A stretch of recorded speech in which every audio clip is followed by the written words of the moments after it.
Shalom semuanya, bertemu kembali dengan saya Kersogo di channel ini. Di kesempatan ini saya akan mengajak kita menyaksikan video debat dari Edis TV bersama dengan seorang pemuda Islam asal Malaysia. Ketika Edis TV mengajukan beberapa pertanyaan dan dia minta supaya rujukan yang harus Anda buktikan dari Al-Quran, ternyata pemuda Islam ini tidak tahu apa-apa dan saya salutnya dengan dia mengungkapkan itu di dalam kejujurannya. Dia memang tidak tahu isi Qurannya, dan kita mau reaksi videonya dan kita akan bahas bersama-sama karena di akhir dia juga mengajukan pertanyaan terkait dengan ayat Alkitab yang dia kutip. Nah, kita akan bahas bersama-sama. Mari kita simak video berikut ini. Saya perbesar dulu supaya kita bisa melihat lebih jelas, teman-teman ya. Oke. Bisa bertanya, bisa? Boleh, boleh. Kenapa tidak boleh? Tapi kan kita ada tema ini. Oh, rupanya ikut tema. Iya. Alah, nggak bisa tuh. Aku mau tanya aja nih, bos. Bisa? Langsung dia ketakutan, saudara-saudara. Udah jelas ya. Jadi memang betul ya, hanya gombal lah ya Quran itu kita penjelas ya. Sebentar, gombal ini apa? Gombal itu omong kosong. Oh, oke. Kan kamu percaya nggak Quran itu kitab yang memberi penjelasan? Iya, memang betul. Oke, berarti kalau kau kutanya tentang agama Islam, kau jawab dari Quran, betul? Memang betul. Oke, baik. Kutanya sama kamu sekarang. Kamu kalau sholat baca Al-Fatihah, betul? Betul. Di Quran mana kalau sholat baca Al-Fatihah? Ya? Di Quran mana kalau sholat baca Al-Fatihah? Di Quran. Aku kalau sudah ikut data-data Al-Quran yang memang kurang nih aku nih. Sudah ku bilang, kalau ada muslim ditanya agama Islam, dia buka ini Quran surat begini ya segini, langsung saya lompat saya dari monas. Tapi turun langsung.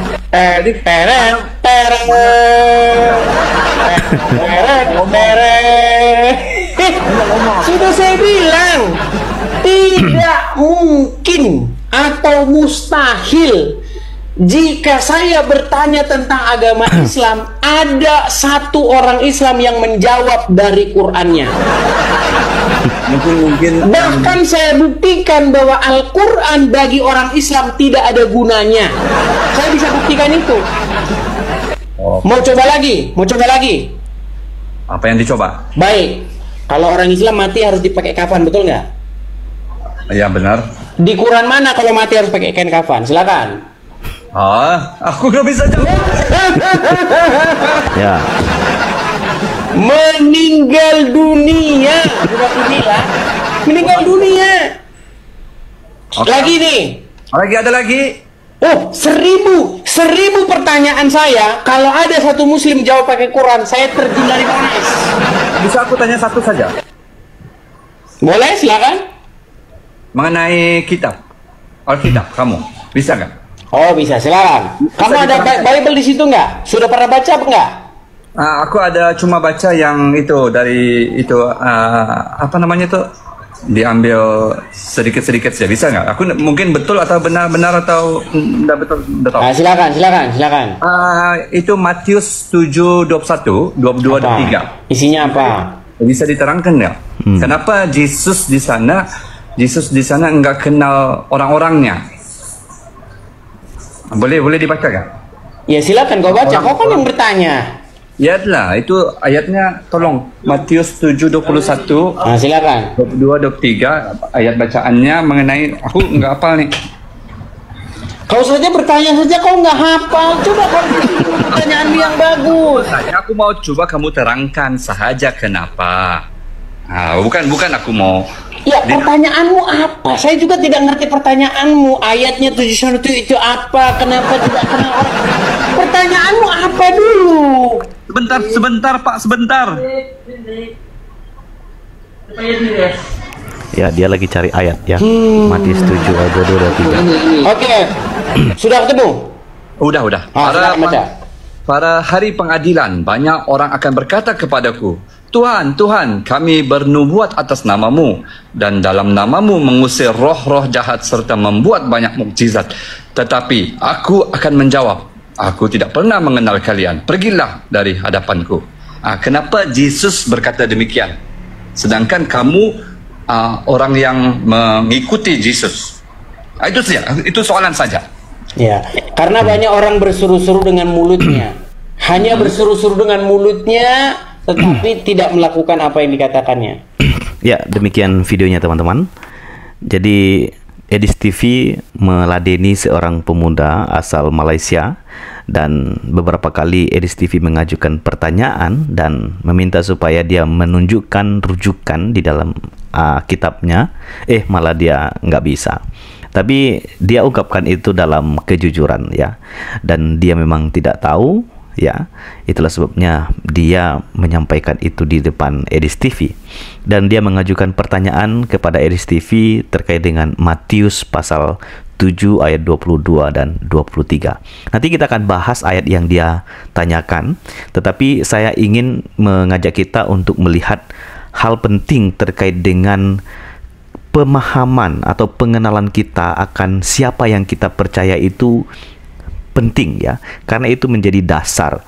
Kan nggak mungkin kita bisa mengaku percaya kepada Yesus tapi kita nggak tahu siapa Yesus, tapi kita nggak mengenal siapa dia. Nah, itulah sebabnya kita perlu belajar bersama-sama. Saya akan ajak kita untuk melihat ayat Alkitab yang sudah saya siapkan teman-teman. Misalnya saya ajak kita baca dalam Mazmur pasal 9 ayat yang ke-11 ya. Orang yang mengenal namamu percaya kepadamu, sebab tidak kau tinggalkan orang yang mencari engkau. Yang ingin saya pertegas di sini adalah orang yang mengenal namamu percaya kepadamu. Jadi mengenal siapa Yesus itu dekat sekali dengan kepercayaan. Jadi orang yang sungguh-sungguh percaya kepada Dia, ya sejatinya atau idealnya adalah kita harus mengenal siapa yang kita percayai. Itulah sebabnya di dalam 2 Timotius pasal yang ke-1 ayat yang ke-12 Paulus ungkapkan kalimat yang sangat penting. Itulah sebabnya aku menderita semuanya ini, tetapi aku tidak malu, karena aku tahu kepada siapa aku percaya. Paulus tahu kepada siapa dia percaya. Itulah sebabnya apa yang dia alami di dalam seluruh kehidupan di dalam pelayanannya, dia tidak malu memberitakan nama Yesus. Karena dia tahu siapa Yesus. Yesus adalah Tuhan dan Juru Selamatnya. Dan aku yakin bahwa Dia berkuasa memelihara apa yang telah dipercayakannya kepadaku hingga hari Tuhan. Jadi Paulus ungkapkan kalimat penting, aku tahu siapa yang aku percayai. Nah, yang terakhir di dalam 1 Petrus pasal 3 ayat yang ke-15, ini ayat yang sangat terkenal ya. Tetapi kuduskanlah Kristus ya di dalam hatimu sebagai Tuhan.